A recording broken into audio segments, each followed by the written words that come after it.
time. Some viewers may find the following video disturbing. Viewer discretion is advised.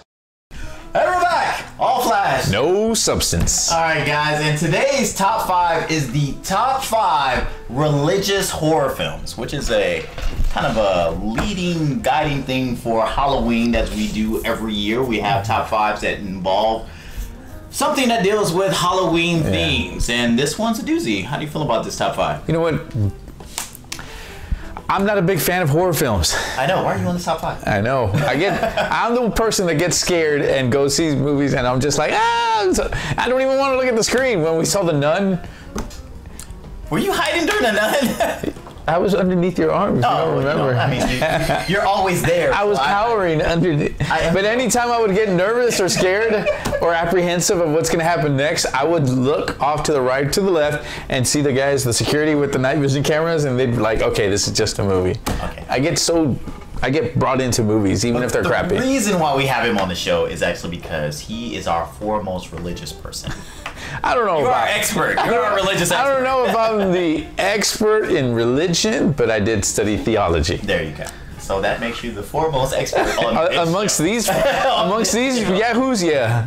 So with that being said, Art, go first. All right. So before I even start, what bothers me about religious horror movies is that they never get them right. You're okay. So it's a film with horror with characters that don't exist. It's already fictionalized. No, I didn't say I don't. They don't get all the details correct. It's not a documentary, sir. They don't use any of the Bible stuff actually correct. If they did, it actually would be scary. But instead, they twist things. Oh, it's the witching hour. It's 3 o'clock. How do the freaking demons or the whatever they go by time zones? That's what it's crap like that really Oh, so that's how ghosts works. It's like it's crap like that. It's like you have your Eastern ghosts and you have your Pacific ghosts. They always do it at 3 o'clock. Why? Because it's making fun of the Trinity. That makes no sense. You're dumb. Because they watch the clocks. Or it's if they did knock 3 times. If they knock 3 times, that means it's from the devil. Yeah. No. Yeah, because the postman next time only knocks twice. Hey, next time you go to somebody's house, knock once. See what happens, okay? Knock twice and see what happens. They'll be looking for mail. They'll be like, the hell's going on? Like, knock 3 times. Hey, knock 3 times. They know you love them. Knock 3 times on the ceiling. I'm off top.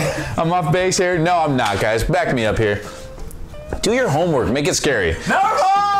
So because of that, I'm using this criteria as my top 5. All right, go ahead. All right. That was all just to preface what I'm about to say. Because you want realism. I want at least some type of substance that actually holds some ground biblically. If you're using the Bible, at least use it correctly. I'm debating this whole having him on the show. Go ahead, sir. All right. Number 5, I really do like The Exorcism of Emily Rose. Really? Actually, you know what? I will agree with you. That was actually... Yeah, it was a little bit off base on some of the... Because your realism wasn't in the film. Sorry, go ahead, sir. Tell us how great and how real Emily Rose is. No, it actually had some of the Bible parts correct, which actually made it scarier, because if you actually read the stuff, you're like, oh, wow, this could actually possibly happen, right? If you believe in this and you actually study it, you're like, oh. So it gave you a different perspective of a person who was willing to take on being basically a martyr to help push a certain belief. And so at the very end, where it's like you have to decide, either you're going to live with this or no, but if you don't live with this, this is what's going to happen. If you do, this is the person that you're going to be. People are going to use this. And she's like, okay, I'm going to live as a martyr. And all of a sudden it's like, just drags her into this thing where it's like no chance to like second guess your decision. Okay. So I liked it. I love is a strong word for that movie, but I didn't say I love it either. I just said I liked it. I really like that movie. Love's too strong a word. Love's too strong. Number 4! Maybe that's why you're still single. Maybe that's why I have a problem with loving. I love you though. All right. Second one, or excuse me, number 4. Number 4! The Ninth Gate. Really? Yes. I haven't thought about that movie in forever. Really? That's a good choice. I haven't thought about that movie. Yeah, that movie actually is. It was just a darker movie, and it just kept you. It was like little things here and there that kept you intrigued. It wasn't so much scary, where it's like but then when everything starts piecing together, you're like, oh crap, man, this is kind of interesting. Okay. I'm not gonna say it's Johnny Depp's best work. No. But I will say that that's the hottest devil I've ever seen. Well, arguably, unless you're gonna go with what's her name from the movie with Brendan Fraser, but. Bedazzled! Bedazzled? Yeah, she was hot. Wait, I gotta make an adjustment here. Bedazzled, I didn't even think about that one. Number 3. All right. Bedazzled. The devil, Constantine. Devil in a blue dress. No. Constantine. Okay, I like Constantine. I really like Constantine. Yeah, Constantine actually. I love. Now, so once we go into the top 3, then it's like movies you start loving. We're talking about Cool Breeze. Love is the only thing I think of. But go ahead. No, Constantine, great flick. Great. I mean, this being based on a comic, and I'm changing up a whole bunch. But most of the people did not know this was a comic, right. So it's not as if the mainstream audience was going in there knowing this was a comic book. Only the true hardcore fans knew that this was, I'm a big DC fan, so I know Constantine is from the DC universe. Right. So it was just a good movie. They pulled in a lot of different things. It's one of those films where they changed enough, but it didn't hurt what they overall gave. Yeah. It didn't detract from the character. Yeah. It just made him more interesting. They gave different aspects. I think they actually modernized a little bit more. They did a little bit, yeah. Than what's in the comic books. So overall, and Keanu Reeves it was a pretty good role. I mean, he was Keanu Reeves. Really? Whoa. Whoa. Whoa. Whoa. You at least do it right. What is this? Like, is there like this ain't I Am Groot? There's no like different. Yeah. It's like it's the same. Do your Keanu Reeves again. We're not doing Keanu Reeves again. Oh, it's okay. Rewind it, guys. It was about 10 seconds ago. Yeah, I know. Well, whatever. Unless you'll let it out. Number 2. I was gonna go with The Devil's Advocate. Man, I left a bunch of stuff off. Al Pacino rocked it as Lucifer. I mean, he totally killed it. Once again, Keanu Reeves, right? Whoa. No, but this is a different Keanu Reeves that you'd ever seen before. Yeah, wait. Keanu Reeves in Matrix. Whoa. Keanu Reeves. In The Devil's Advocate. Whoa. Keanu Reeves in Constantine. Whoa. Keanu Reeves in Militants. Whoa. That's the same wall. No, it's not. One was like, whoa. The other was like, whoa. Top 5 whoas. Just wait till we do Keanu Reeves top 5. Whoa. Whoa. But Al Pacino absolutely killed it in this scene, in his scenes. He really, I mean, he was a character that can bring you in. At the same time, you're like, a little suspect, right? What's this guy's motives? Mm-hmm. But yeah, those of you that haven't seen it, the few of you, go back and see it. Whoa. Yes, sir. Question from the back. Would you go with Gabriel Byrne as Lucifer in End of Days or Al Pacino? Al Pacino. Al Pacino. Al Pacino. All right. Last one. Number 1. You got to go with The Exorcist. Gotta go with The Exorcist. I mean, that's the authority of horror movies when it comes to religious. What's the realism in exorcism? Let Jesus. Your mother sucks cock. Is that real? So here's the deal. When I was younger, I had bought this book. And this is when I was studying in college. Theology, and one of these books that I had bought was demonology, but it wasn't worshiping demons or anything like that. It was demonology is the study of demons, right? So it was just different religions, different things how they viewed it. Yeah, how they interpreted demons. Okay. And so it was really interesting how we in the Western society have changed how we view demons. In Eastern, it was more haunting. In the Western, and especially in the U.S., it's more physical, right? So one of the things that I really did enjoy about this movie is that they nailed it correctly, is that there's a lot of, and I'm not going to say profanity, but it's just vulgarity the way it talks, because it's almost disrespectful, and that's one of the common things when you start looking at how the various different societies viewed it, right? So when you start looking at the common themes, a lot of the stuff that The Exorcist did, maybe they did intentionally, maybe they didn't, but coincidentally, that's how it turned out. worked out well for them. And that's what it really, really played out. And then when they did a remastered version and they brought it back, Right. and they added a few scenes and they made with digital effects made it even better. Mm-hmm. I was like, man, this movie was spot on with some of the things that if you actually study this. I'm not saying study the black arts. I'm not saying that at all. What I'm saying is just being a little bit more educated in certain things. Open-minded, a little bit. I'm not gonna say open-minded because it's still. I believe in Lord and Savior. Okay. Now that Pastor Art has done giving his sermon for the day, we can go ahead and pass the collection plate on down. That's through Patreon. Our collection plate is through Patreon. Unless Jesus is going against Gladiator, then... There you go. Because we all know how that turned out. In real life and in our Kumite. But, all right, so... Very good, Art. Like I said, you made me write down stuff that I hadn't had in my top 5 list that I somehow forgot. I was a little, when doing my top 5 list, I was a little back and forth as far as what's the criteria for horror? Does it have to be like somebody's got to die? I don't know. I said ghost for ghost movies, and y'all were like, "That's not a real." I gave you that one. Hush. So if you guys want to make some comments in the comments below, that's fine because this is the ones I didn't put Bedazzled Devil's Advocate on my list. Shush. All right. So Number 5. Number 5. I actually went with Christopher Walken's best role ever. Prophecy. I like Prophecy. I liked him in the role, and I thought it fit him. It suited him very well. I thought he came across as a great bad guy, a great villain. And I watched it. What did I watch the movie about? Like 6 months ago, and I thought it's a little dated, but I thought it still kind of held up. And his presence on screen did really well to sell what that movie was. It spun off 2 more sequels. Who would have known? But the first one was probably the best one out of all of them, and that's the one because he still had that line in that you're on your phone. He still had that line where he was like, the reason why you have that dent right here on your lips is because that's when I told you to shh. Best line ever. Wow. Best line ever. All right, so we're gonna move on to number 4, and Art's gonna get off his phone. Number 4. I was actually gonna put a line from that movie, but it's okay. It's okay. I already quoted the line. Number 4, and you guys can debate me on this one, but I say 7. Master debate me. I say 7. 7. I know you want to call it a thriller, but I say that was horror because of all the gruesome acts that happened in that film. That's more horror than it is just a thriller. I mean, just the whole thing with the face and the S&M club and the. I just don't see that as being a religious.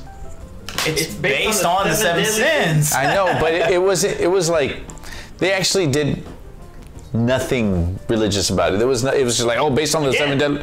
Just 7 sins. That's all they referenced. Nothing about a religion. Nothing like that. So they kept on going back to the 7 deadly sins. That's it. Nothing about like. I wouldn't consider that religious undertones based on very, very, very light religious undertones. They were investigating murders that were patterned after the I wouldn't call that a religious horror film. Okay, well we're gonna agree to disagree on that.